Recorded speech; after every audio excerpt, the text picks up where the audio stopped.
Hey guys, it's Mike. I figured this time I was going to talk about video games and a few things around them, actually, because I realized this is something I haven't really talked about before. So I figured it was going to be an interesting topic. So, what kind of spurred me into this, what kind of inspired me into this, is the thought or the debate about video games as art, right? That's not what I'm going to limit myself to here, um, but it's kind of a starting point, just so you know where I'm coming from. Regarding that one specifically, I'm going to say often make a very common mistake when it comes to debating video games as art. First thing that they do is that they confuse the medium and the game. Or since I'm going to be talking in a general term, I'm going to call, instead of saying game, I'm going to say the work itself, because I may not necessarily be talking about a game. Um, so there's three different parts to this. There's the medium, there's the genre, and there's the work itself. And when people say video games are art, or not art, they're making the mistake of talking about the medium rather than the work itself. Kind of skipping genre in the middle there. Um, so let's clarify. What is a medium? What is a media? What are media? Um, a medium is, of course, the actual um, materials and tools and everything used to create the work itself. So, for example, Leonardo da Vinci, Raphael, Michelangelo, all those kinds of things. They were, many things, inventors, sculptors, but I'm going to talk about their paintings, right? So their paintings, many of them are definitely works of art. Um, some of them were just commission pieces that they did because, hey, I need a portrait of myself to hang in my great hall. But even then, they showed like a great level of artistic skill and things like that, right? Um, so in let's take for example the Mona Lisa, right? Work of art. Um, the work itself is the Mona Lisa.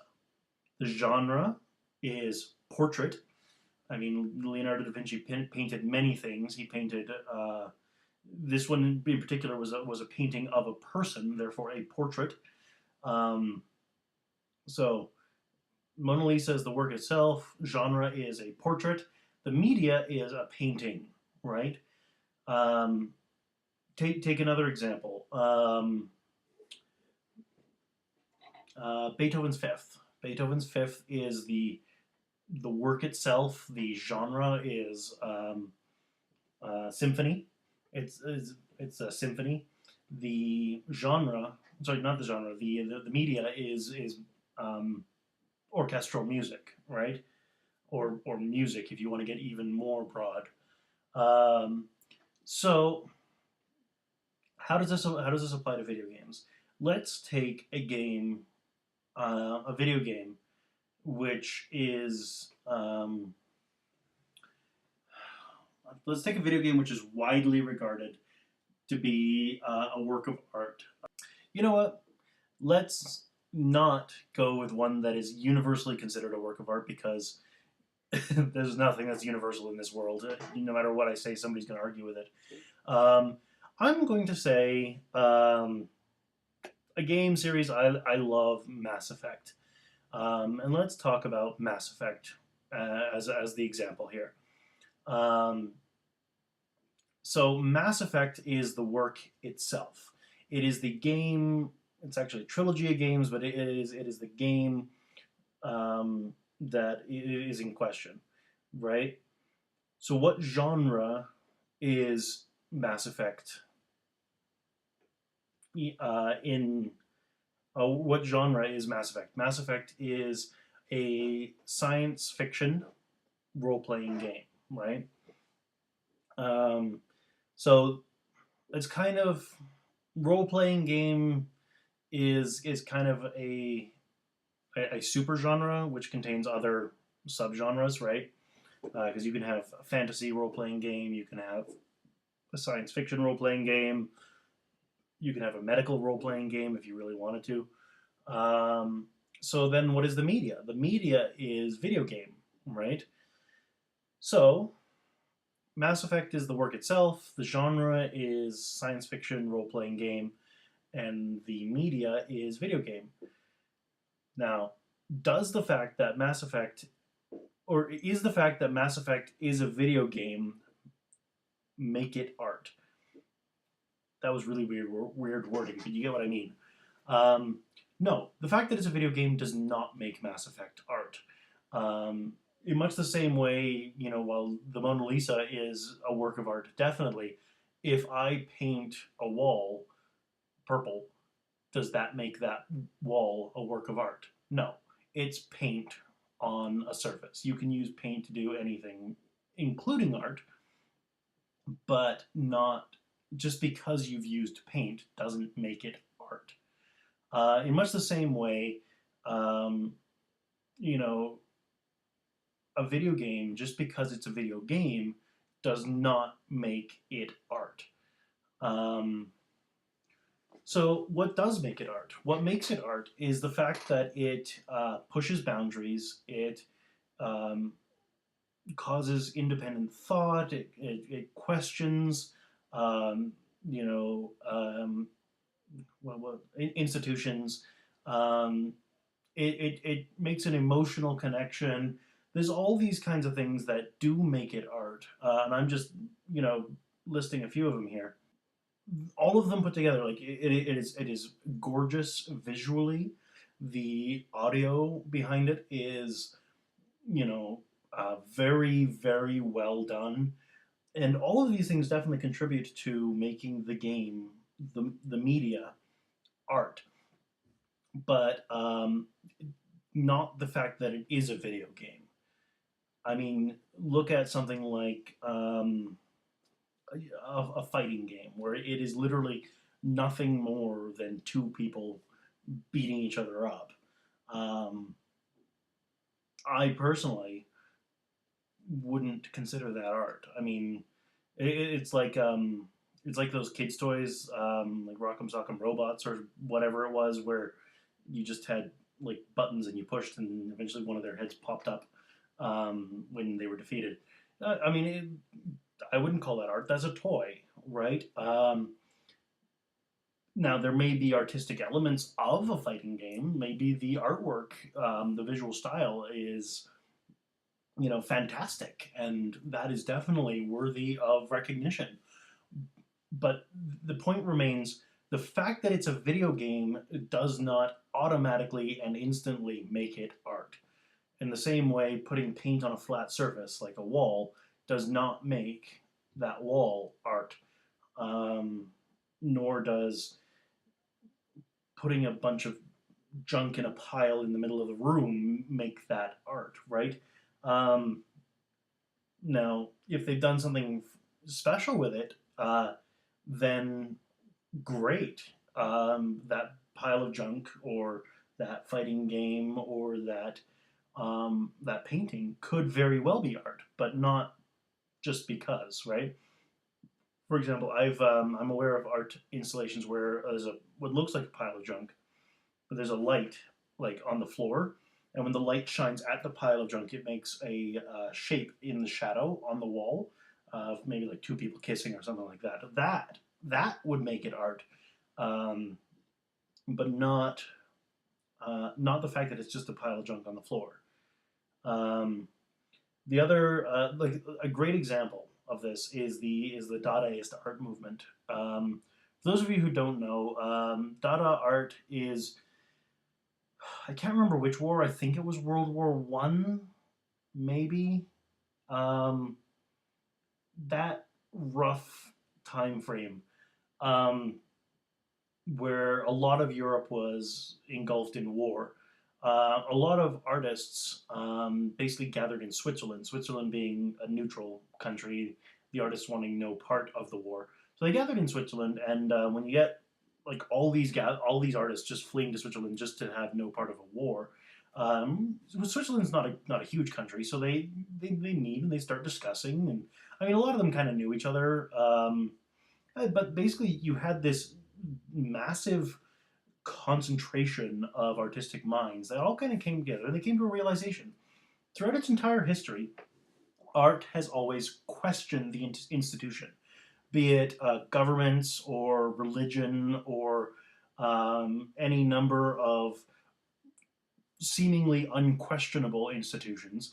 Art has always kind of come up and been the sober second thought, as it were, saying, well, hey, just because the government says this, does that really make it true? Does that really make it right? Should we just accept it? And art had kind of established itself as the, well, let's play devil's advocate here, right? So much so that actually the general populace began trusting artists more than their own thought processes for that sober second thought. Like, well, if the artists aren't questioning it, then why should I question it? Blah, blah, blah, blah, right? And so, I mean, there were always people who had independent thought, but basically art had become an institution in and of itself. And they wanted to challenge that. Like they said, why do you trust me more than yourself as to whether the king's new law is stupid? So Dada art is an art specifically designed to provide that sober second thought or question the institution of art itself. A really famous piece of Dadaist art is called The Fountain, and I forget who the artist is, but what it is he took a urinal, signed it, and hung it in an art gallery. Uh, and the whole point there is, you know, it gets mocked often as, you know, the guy took a urinal, signed it, and put it in an art gallery. That's not art. That's his point. His point is, just because I, an artist, have signed this and hung it in an art gallery, does that make it art? You should question this. You should think for yourself and come to your own conclusions about whether or not this is art. That was his whole point. He didn't want people to just accept it as art just because he had signed it and hung it in an art gallery. And so by causing people to think this, he has achieved the objective and caused that independent thought and introspection that he was going for. And in my mind, that is what makes it art, not the fact that he took a urinal, signed it, and put it in an art gallery. That was not what made it art. What made it art, it was the fact that it did make people question, like he wanted people to question. So, video games fall into the same kind of category, right?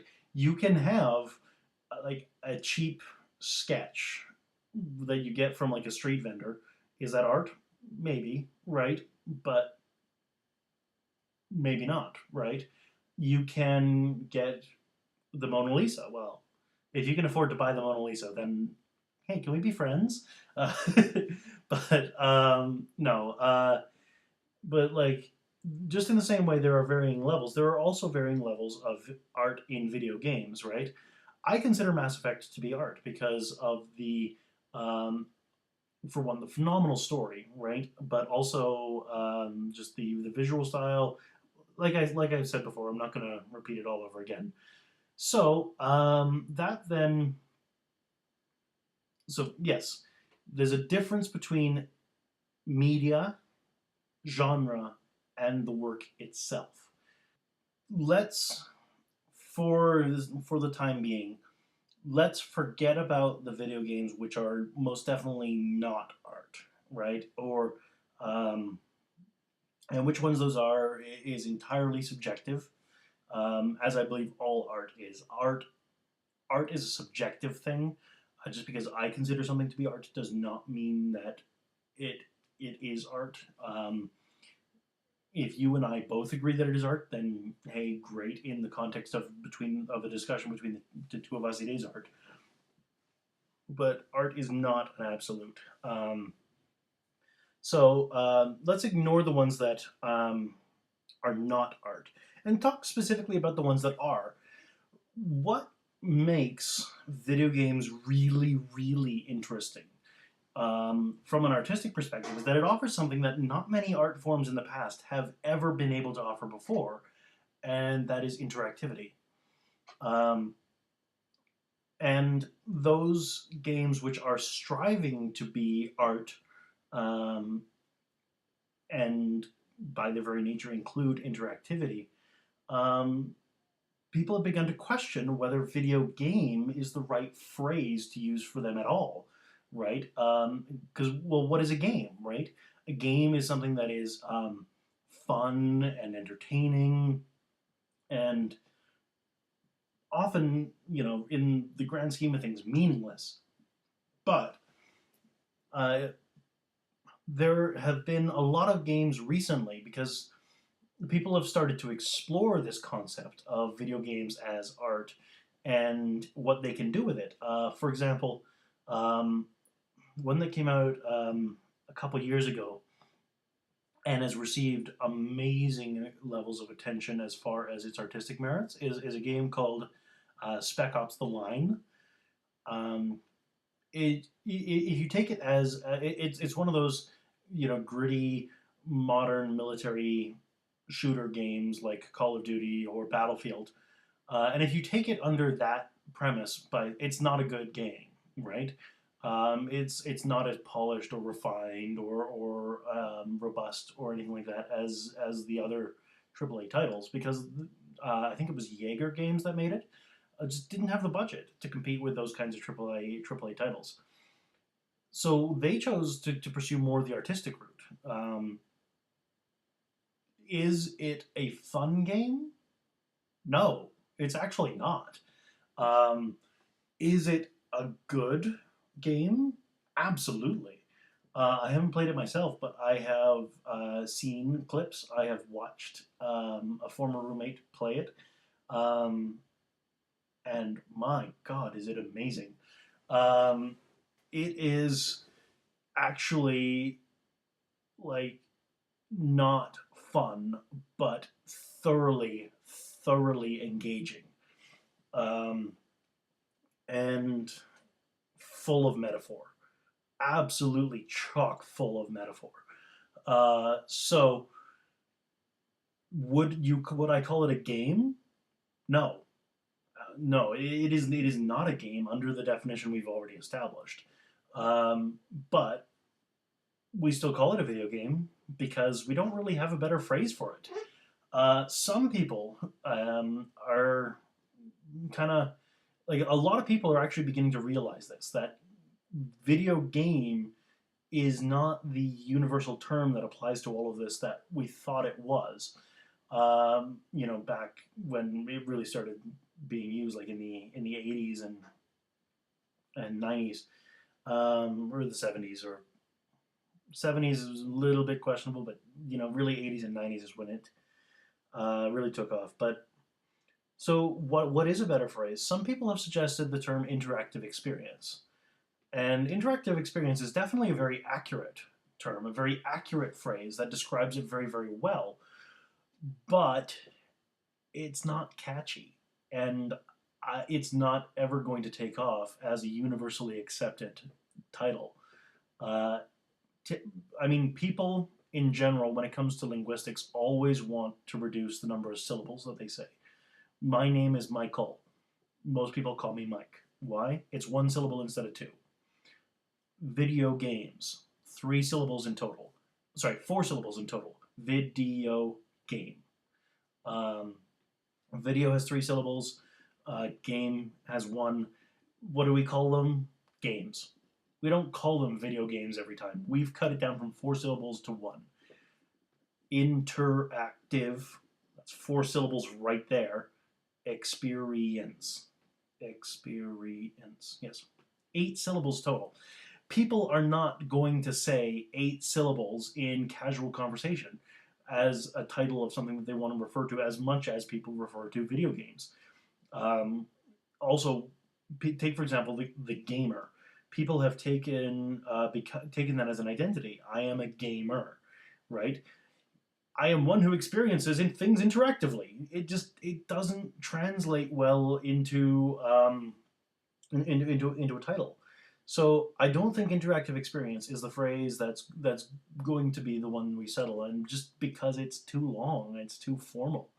Um, we need something that's shorter, catchier, but still accurate.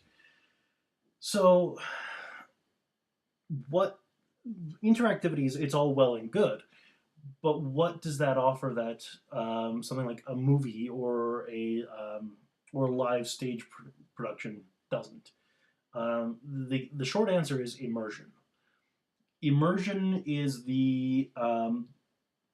for those who are unfamiliar, immersion is the ability to lose yourself within the world of the game, to be very invested. I mean, yeah, I mean, nobody actually thinks that they're in the world of Diablo. Nobody thinks that they're in Tristram.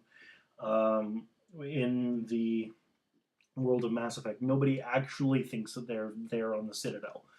That's not what they mean. It's the fact that cognitively, the rest of the world just kind of falls away, and the game is what matters. I mean, yeah, you can snap out of it in a moment's notice if somebody calls your name, but um, the immersion, the ability to care and relate to, and feel like you are part of the world, is immersion. Now, what does that do for art? And that is like how does that? Sorry, how does interactivity and immersion relate to one another?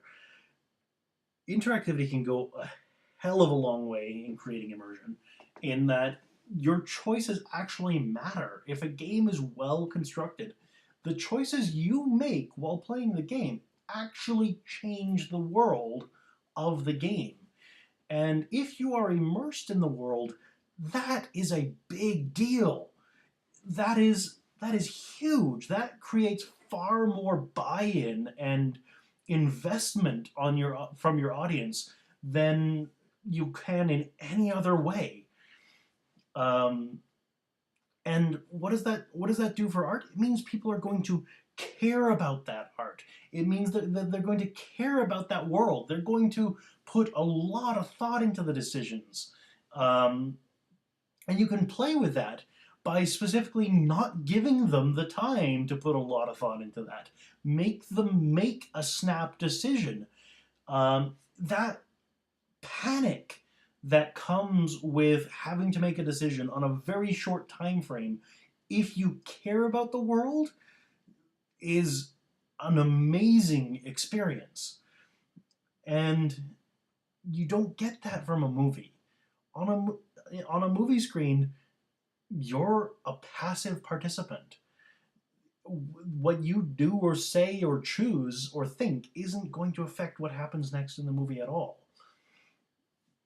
In live theater, I mean, we've kind of created a culture where we shun interactivity, but some theater productions or theater companies actually embrace the idea of interactivity and like encourage shout outs or calls from the audience. Now, you have to be really good at that because you can't control what the audience is going to say. And so if you're doing a kids show and somebody shouts out a swear word, it's not exactly great. So for that reason, we kind of subdue it. But in a game, you can control the level of interactivity um, much more than you could in like the real world, and so it kind of it expands that and gives it a much more integrated feel. Does that mean that video games can do things that movies and live theater and paintings can't do? No, absolutely not. A movie can immerse the audience. Like a well-made movie can immerse the audience very, very well. As I mentioned, live theatrical productions, some of them actually encourage audience interaction. Paintings, I mean, losing yourself in a painting is something that has happened for centuries. Um, People, like, if it's a really amazing painting, people can stare at it for hours and just notice a little something new every every few moments, and it's you get sucked into the world of the painting. Um, so, is it something that is unique to video games? No. Is this a brand new way of doing it? Yeah, you you better believe it is. I mean, short of tabletop pen and paper games like Dungeons and Dragons or things like that, um, really, this is the most interactive form of art there is, um, potentially. And it creates an amazing amount of immersion. And if you can do that, hey, it is phenomenal. Does that mean Street Fighter is art? I don't consider Street Fighter to be art. I think Street Fighter was very important in the development of the medium, and especially for the time, had amazing artwork behind it. But is the game itself art? I don't think so. So, but again, it's subjective. Um, Closing statement, conclusion, as it were. Um, are video games art? No. That's making a broad general statement based on the media rather than the work itself. Can video games be art? Absolutely. And can video games do things artistically that have never been done before? You better believe it. So, but it's all in the objective, right? It's all in what comes, like what they're trying to do and how they try and do it, um, and that's what makes that kind of decision. So, I guess I'll go. I'll probably do another one a bit later as to like what I get out of video games, and why people. I'll probably do this. Probably isn't going to be the only video game episode I do, but inspired by the video games as art debate, that's what I'm gonna end it with today. I guess I did limit myself to that, unlike what I said at the very beginning. So I'll see you next time. Enjoy.